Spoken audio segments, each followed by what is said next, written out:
Hello all, ಮತ್ತೆ ನಿಮಗೆ one stop for needs YouTube ಚಾನಲ್ಗೆ ಸ್ವಾಗತ. ಇವತ್ತು ನಿಮಗೆ ಇನ್ನಷ್ಟು ಒಳ್ಳೆ ಥ್ರಿಲ್ಲರ್ ಮೂವಿ ಸಜೆಷನ್ ಜೊತೆ ಬಂದಿದ್ದೇನೆ. ನನ್ನ ಫಸ್ಟ್ ಸಜೆಷನ್ ಬಂದು the case of Kondana. Vijay Raghavendra ಮತ್ತು ಭಾವನಾ ಮೆನನ್ ಅವರು ಲೀಡ್ ರೋಲಲ್ಲಿ ಆ್ಯಕ್ಟ್ ಮಾಡಿದ್ದಾರೆ. ಈ ಮೂವಿಲಿ ಒಬ್ಬ ಪೊಲೀಸ್ ಕೊಲೆ ಮಾಡಿದರೆ ಏನು ಮಾಡ್ತಾನೆ, ಹೇಗೆಲ್ಲ ತಪ್ಪಿಸ್ಕೊಳ್ತಾನೆ ಅನ್ನೋದೇ ಈ ಮೂವಿಲಿರೋ ಟ್ವಿಸ್ಟ್. ಸೆಕೆಂಡ್ ಮೂವಿ ಸಜೆಷನ್ ಬಂದು ನಿಮಿತ್ತ ಮಾತ್ರ. ಈ ಮೂವಿ ಇದೇ ವರ್ಷ ಅಂದರೆ 2025ರಲ್ಲಿ ರಿಲೀಸ್ ಆಗಿದ್ದು 8.4 IMDb ರೇಟಿಂಗ್ ಪಡ್ಕೊಂಡಿದೆ. ಇದು ಒಂದು ಪ್ಯಾರಾಸೈಕಲಾಜಿಕಲ್ ಥ್ರಿಲ್ಲರ್. ಪೂರ್ಣಚಂದ್ರ ಮೈಸೂರು, ಸಂಗೀತ ರಾಜೀವ್ ಹಾಗೂ ಅರವಿಂದ್ ಅವರು ಆ್ಯಕ್ಟ್ ಮಾಡಿದ್ದಾರೆ. ಸಂಗೀತ ಅವರ ಆ್ಯಕ್ಟಿಂಗ್ಗೆ ಒಳ್ಳೆ ರೆಸ್ಪಾನ್ಸ್ ಕೂಡ ಸಿಕ್ಕಿದೆ. ಈ ಮೂವಿ 15 ವರ್ಷದ ಹಿಂದೆ ಮಂಗಳೂರಲ್ಲಿ ನಡೆದ ಅನಾಥಾಲಯದ ಮಕ್ಕಳ ಹತ್ಯೆಯಿಂದ ಶುರುವಾಗುತ್ತೆ. ಇದನ್ನು ಇನ್ವೆಸ್ಟಿಗೇಷನ್ ಮಾಡ್ತಾ ಮಾಡ್ತಾ ತುಂಬ ವಿಷಯಗಳು ಹೊರಗೆ ಬರುತ್ತೆ. ಮೂವಿ ಅಂತೂ ತುಂಬ ಇಂಟ್ರೆಸ್ಟಿಂಗ್ ಆಗಿದೆ.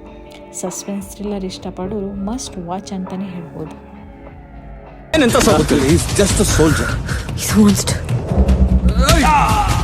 ಆದರೆ ಆ ಎರಡೂ ರೂಟ್ಗಳು ತಪ್ಪು. But there is a pattern.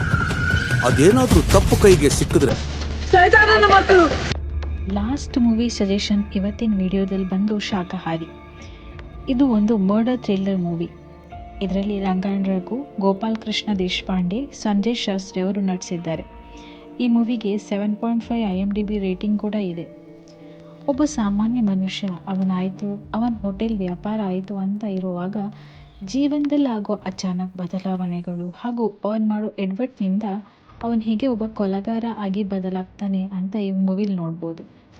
Rangan Raghu ಅವರ ನಟನೆ ಅಂತೂ ಕೇಳಬೇಡಿ, ನೆಕ್ಸ್ಟ್ ಲೆವೆಲ್. ಮೂವಿ ಕ್ಲೈಮ್ಯಾಕ್ಸ್ ಅಂತೂ ಟಾಪ್ ನಾಚ್ ಆಗಿದೆ. ಮೂವಿ ಎಲ್ಲೂ ಬೋರ್ ಹೊಡಿಸಲ್ಲ, ಪ್ರತಿ ಸೀನ್ ನಿಮ್ಮನ್ನು ಸೀಟ್ ಎಡ್ಜಲ್ಲಿ ಕೂರಿಸುತ್ತೆ.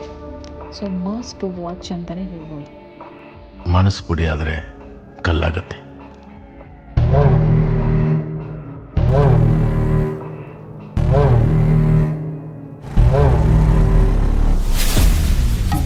ಬದುಕಲ್ಲಿ ಮತ್ತೆಂತ ಆಸೆ ಇಲ್ಲ ವಿಜಯ್. ನಂಗೆ ನಿನ್ ಬಿಟ್ಟಿರೋಕ್ಕಾಗೋದಿಲ್ಲ. ಎಲ್ಲವಳು ಸರ್, ಒಬ್ಬ ವಿಲನ್ನು ಕತೆ ಹೇಳ್ತೇನೆ ಅಂತಂದ್ರೆ ಆ ಕತೆಗೆ ಅವನು ಹೀರೋ ಆಗಿರ್ತಾನೆ.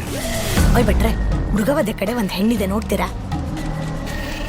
ನೀ ಎಂತ ವ್ಯಾಪಾರ ಮಾಡಕ್ ಬಂದಿದ್ಯಾ? ಕೆಲವು ಹಳೆಯ ಗಾಯಗಳಿಗೆ ಎಕ್ಸ್ಪೈರಿ ಡೇಟ್ ಜಾಸ್ತಿ. ಇನ್ನಷ್ಟು ಬೇರೆ ಲ್ಯಾಂಗ್ವೇಜ್ ಮೂವಿ ಸಜೆಷನ್ ಬೇಕಿದ್ರೂ ಕಮೆಂಟ್ ಮಾಡಿ. ಇವತ್ತಿನ ಈ ವಿಡಿಯೋ ನಿಮಗೆ ಇಷ್ಟ ಆಗಿದ್ರೆ ಲೈಕ್ ಮಾಡಿ, ಶೇರ್ ಮಾಡಿ ಹಾಗೂ ಸಬ್ಸ್ಕ್ರೈಬ್ ಮಾಡಿ. ನೆಕ್ಸ್ಟ್ ವಿಡಿಯೋ ಜೊತೆ ಸಿಗ್ತೀನಿ. ನಮಸ್ಕಾರ.